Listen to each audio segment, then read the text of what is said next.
So yeah, last stretch ito. So sabihin namin sa inyo pag nandun na kami. Pero it looks like may idea na kayo kung saan kayo papunta. Kasi nabanggit ko Quebec. Ngayon nasa New Brunswick kami. We're traversing the New Brunswick Trans-Canada Highway. And then yung pupuntahan namin, we will be exploring that tomorrow. Tomorrow na. Sobrang pagod na. Since yesterday, my goodness, since yesterday kami umalis. 4 p.m. yesterday. So right now it's already 2:43 p.m. in our watch. And remember, mag-a-adjust ang oras namin maya-maya kasi pupuntahan namin is 1 hour ahead of our time sa bahay. So yun, mamaya kwento pa tayo more habang nakain. Alright? We'll see you there.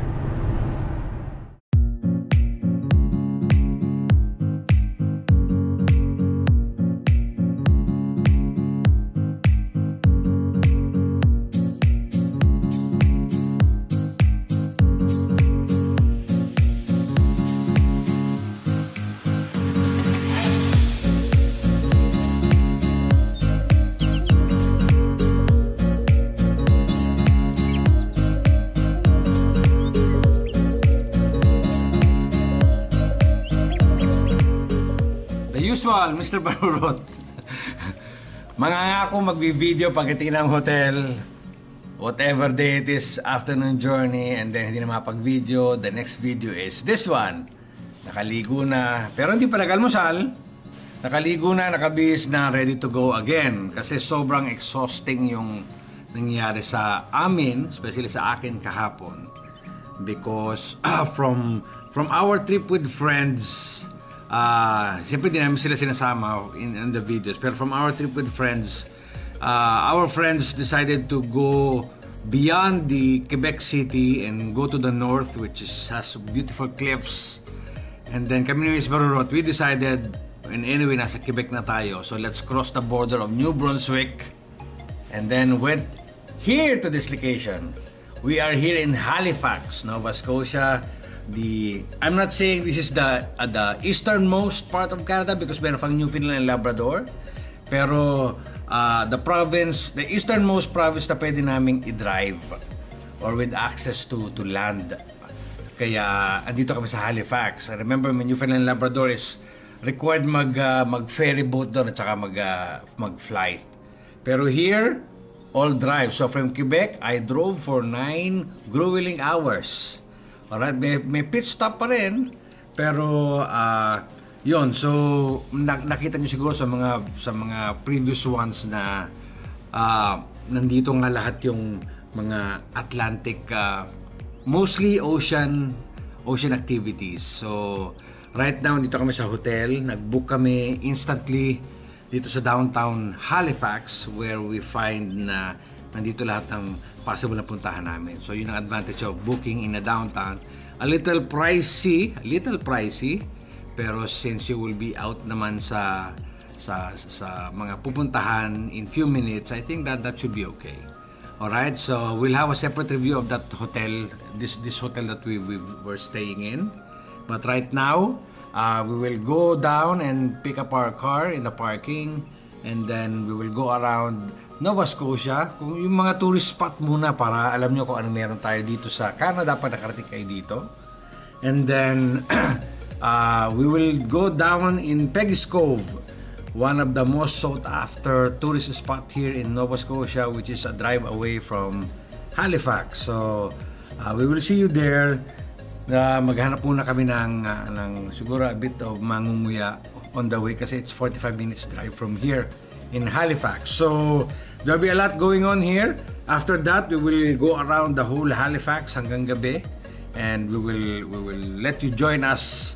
And then yeah, from there nakapahinga naman na maayos. So ready na ulit ako mag-drive. So hope to see you in Peggy's Cove. All right?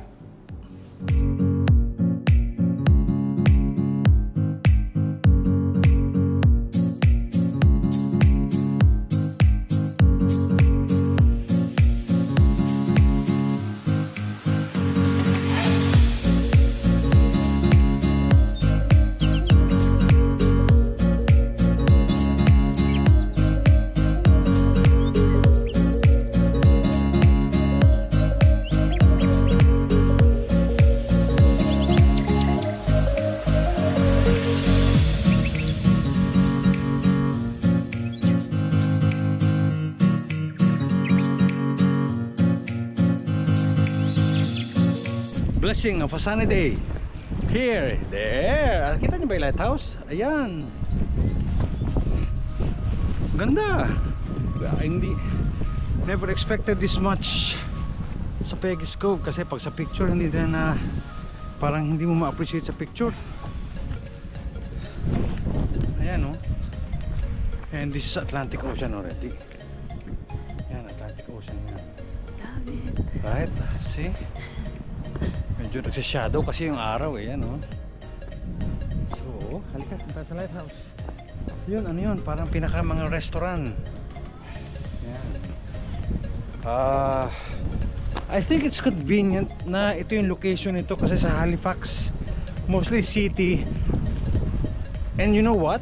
We are from Ontario, so yung city looks like, I think, a lot better. Sorry Ontario. Yung city nila maganda, yung mga bahay, bagay sa topography ng city. And when we came here, mga fisherman's village, actually Peggy's Cove is a fisherman's village, one of the earliest settlers here. Kaya maganda. Makikita nyo walang modern houses. Peggy's Cove is community. Yung Peggy's Point or Peggy's Lighthouse, see? Oh, yun. So let's go there. I think kaya tinatawag nila this is a must. This is a must to come here. Yan, yung lighthouse, oh. Ingat lang kasi yung mga crevice. Wow, ang term. Yung mga crevice sa bato, malalaki. Yan, Atlantic Ocean. Obviously hindi pwedeng mag-freeze yan kasi salt yan. Alright, salt yan. So ikutan natin. Yan, Nova Scotia. So lahat yan. Actually this is called St. Margaret's Bay. Saint. And ang nickname of St. Margaret is Peggy.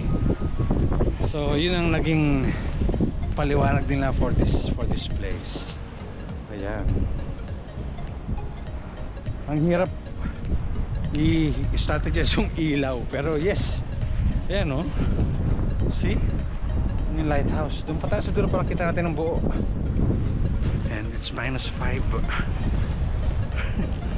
Malamig. Mukha lang hindi malamig kasi nag-beer ako, pero ang pula na ng kamay ko. Malamig, -5.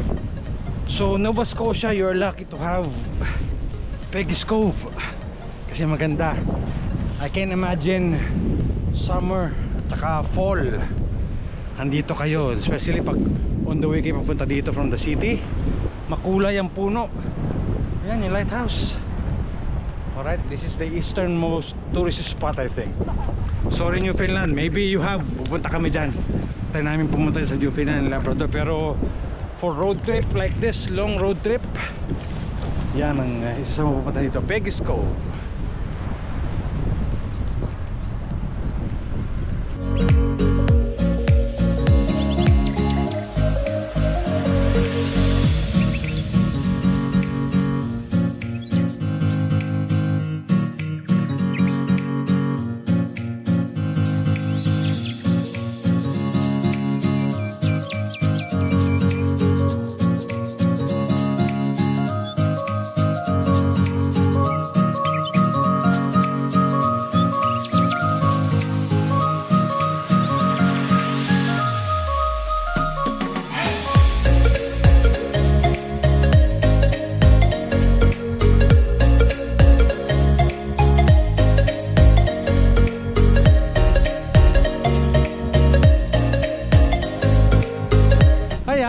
Nagpo-photoshoot kami dito ng dalawa.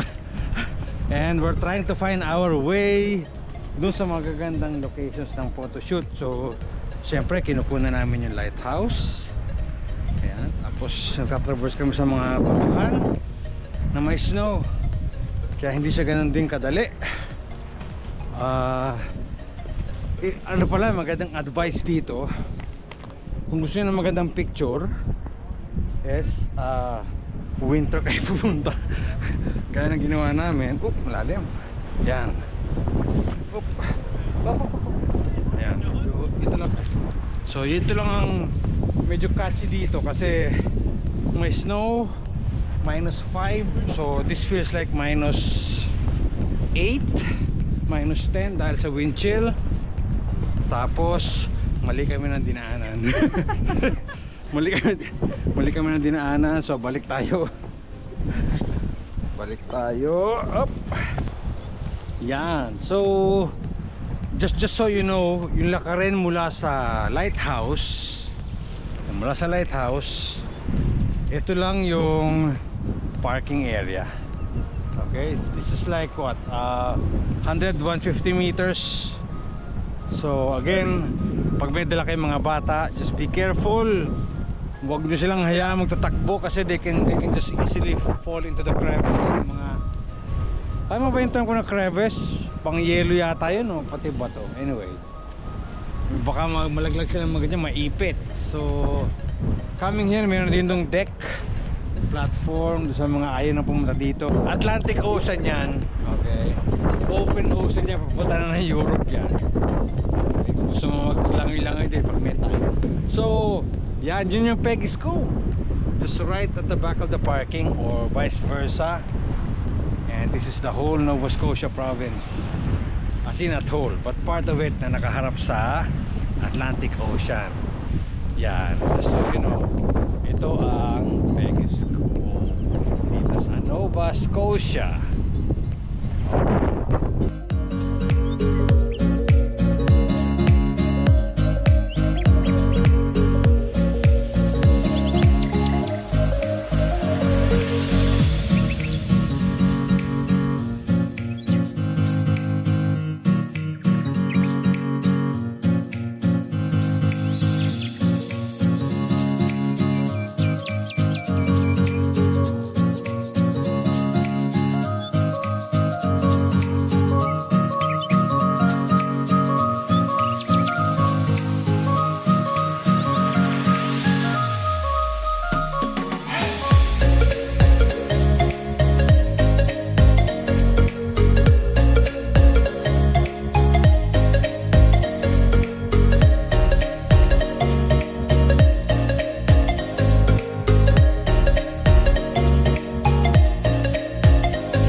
Pinuntahan ko yung deck para makita nyo how well it looks. Alright, so maganda, very convenient yung deck. May mga seating areas. Pero again, like what I said, if you come here on winter, medyo malamig, chilly, dapat i-cover talaga. Hanggat maaari, kung cover yung face nyo, malamig. Ayan, so ito yung deck para kita yung lighthouse. Makapag-picture pa rin.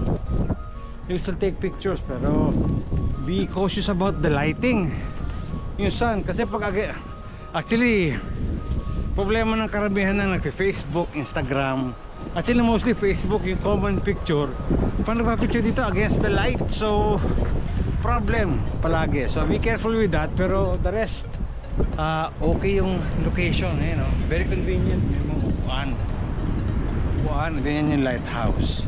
So I would assume, kasi ngayon is tanghali, dito yata lulubog yung araw, so gusto nga sa akong mag-picture. Pero other than that, the place looks beautiful. Talagang pan-tourist talaga.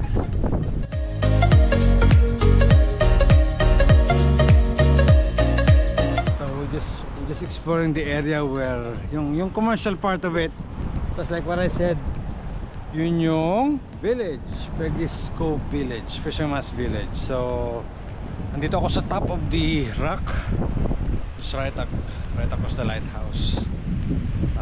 And madaming upuan. Siguro pag summer puno to. Obviously pag winter it's too cold for almost everyone. Pero makikita mo yung shores, right? And I don't know, afternoon na ba? Hindi ako meeting sa oras, pero yeah, it's a beautiful time to come here.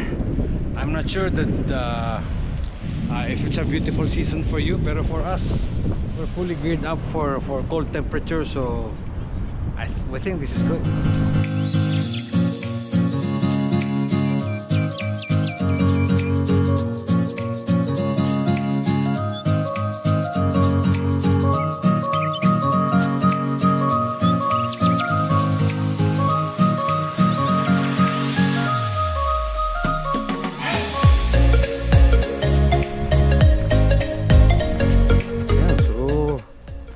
Kami sa may Fisherman's Village, hindi kalayuan pa sa ano, sa lighthouse, pero we'll try to see what we have here sa Peggy's Cove. And again, like what I said, this is a Fisherman's Village, so it will be very very common and ordinary to see ducks like this. Yan, open sa lake, actually open sa ocean to right? Ganyan. So I cannot imagine ourselves sa may ganitong bahay, pero this is the area here. Yung isa nga doon, no? Kita mo yan, yung from afar na yan. Yan. Ginamit ko tuloy panturo yung ano ko. So yan, so meron silang almost tambayan right facing the ano tawag ba dyan? A little bay or a little cove. May simbahan din from afar, yung red one, yung red na bubong na yon, red roof. Meron ditong shop and tour experience. Yan, ang cute lang ng mga ducks nila from here. Tapos meron sila mga viewing platform like this from picturan. Yan, pero Fisherman's Village. Yan, yun ang pinaka-highlight yun. Yun yung lighthouse na yan. Ito yan. Yun yung lighthouse. Peggy's Cove Lighthouse.